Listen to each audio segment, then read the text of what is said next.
Live from Darfeasy Studios in Eddyville, Kentucky. It's time for a new episode of Darfeasy's TV Recap. Tonight, we got a new Batwoman. Kinda. WandaVision goes to color, and Rhina's backstory is revealed. All that and more on this week's episode of Darfeasy's TV Recap. Now your hosts, Darfeasy!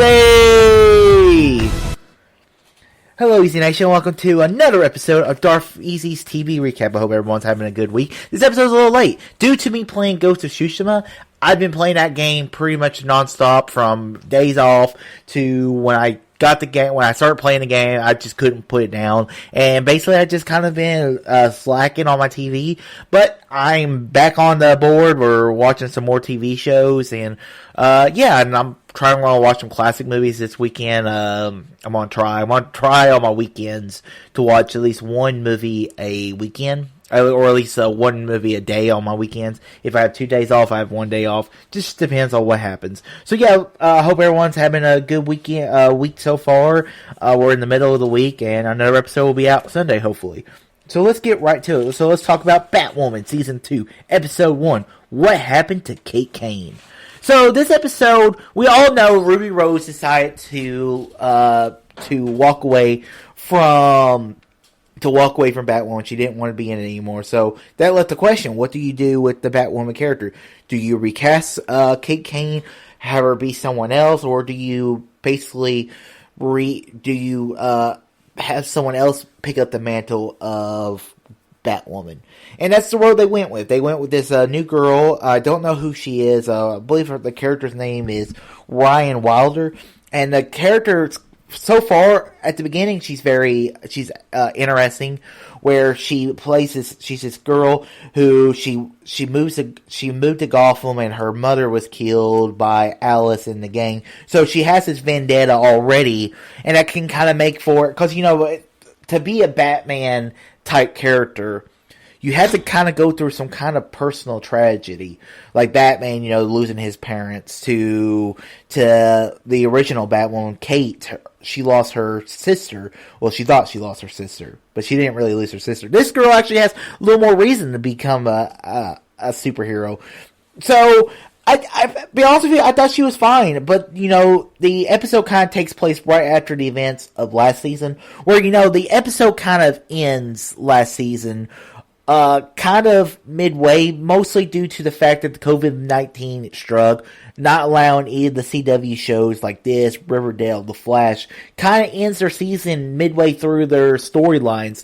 And I thought Batwoman did, on story-wise, I thought it did a good job of handling the transition between that. Like, you had the one guy who has the face of Bruce Wayne now. And he kind of walks back into town as Bruce Wayne, and everyone trusts Bruce, especially the ones in the Batcave, especially with Kate gone, and now he's trying to become the new Batman because he has Bruce Wayne's face. So yeah, I did, and it was also kind of cool to see the Batmobile. That was kind of interesting that because what's his face even though it was there. She gets shot with the kryptonite bullet that Alice has been trying to use to take out, because that's the only thing that can take down the bat suit. And somehow she lives, but she's kind of infected with the kryptonite poisoning or something. So it's going to be interesting to see as the show goes along. Overall, I enjoyed the first episode. Batwoman's not the greatest show of all time. Let's just be honest with ourselves. It's not even a great show, but it's fun, easy watching TV, and I enjoyed this premiere episode. We'll see if I can keep watching it. So yeah, let's move on to Riverdale. Riverdale Season 5, Episode 1, Chapter 76, Climax. So this episode, we're still continuing into the snuff film, or the films that are depicting our gang from the Riverdale crew at the end of last season. Basically, Betty and Jughead are investigating this, trying to find the auteur who created these films, and they have a good lead.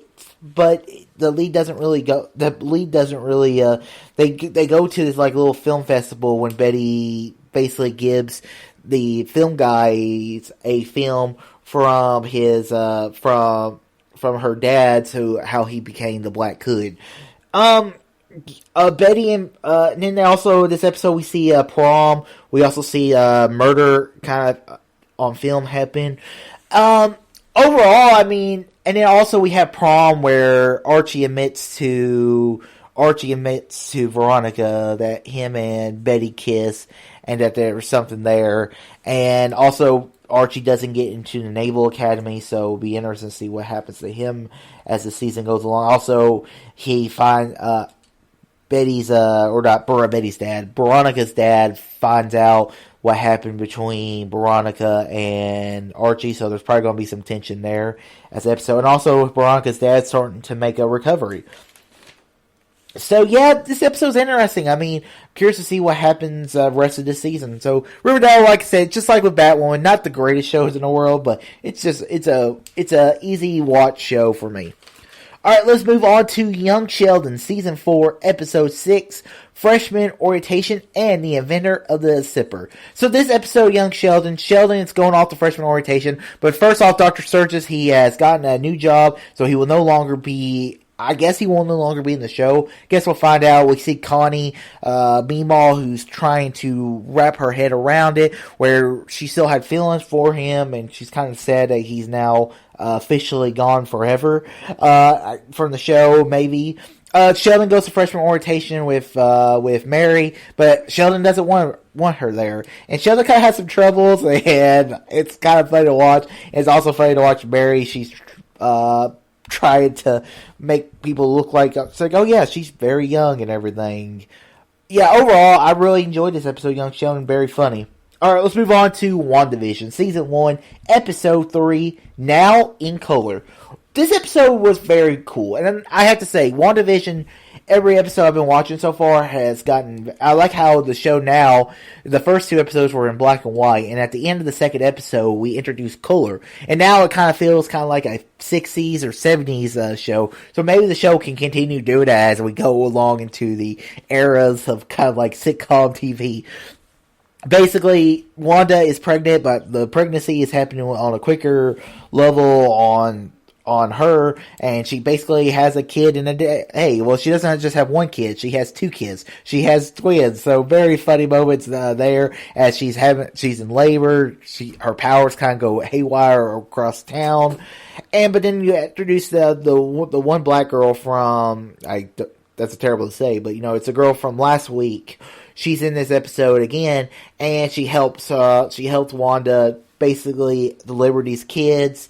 But then when Wanda mentions her brother, she says he was killed by Ultron, right? And she's like, "Wait, you're not part of this world. You're something different." And she's wearing that like little sword thing. I'm thinking it's got to be something to do with the new shield, which will be known as Shield or a sword. Maybe it's some kind of way. Maybe this kind of virtual is some way to try to bring Vision back. Yeah, I thought the episode was good, and Vision starts to try to figure things out, but as soon as he starts saying something's not right about this, and then he's rewound it just like it was last week. Yeah, so and then the girl is kicked out of the town, and we see all these government agents or soldiers or something get them, and you just see the town where they're in, and you see it completely kicks the girl out, and the town's invisible, so there's something weird going on. I'm curious to watch more. I'm confused, but I love being confused while watching TV, and as long as the direction at the end of the season is good, I'll totally keep watching it.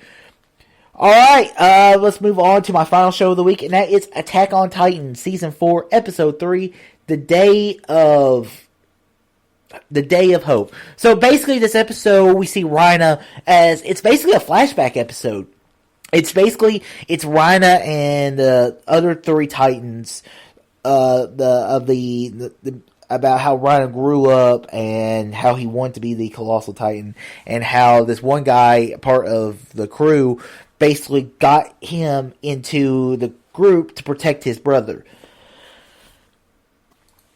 But it basically goes into a lot about kind of the psyche of Rhina as he as they wage war on these on the people, breaking the walls down, and to try to get the Foundling Titan back in the home of these people.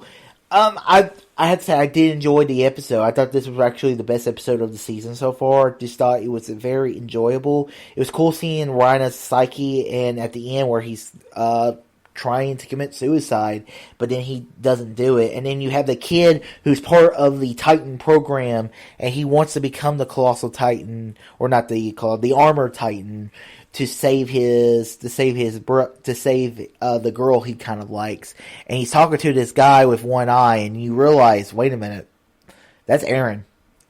Because he quotes the same thing that Rhina told Aaron when they were training. He's like, how did you become so strong? He said, you just keep moving forward and everything. And I'm pretty sure that's Aaron. It may not be, but it looks just like him. When you see the eye, and so yeah, I'm curious to see what happens next week on this episode of Attack on Titan.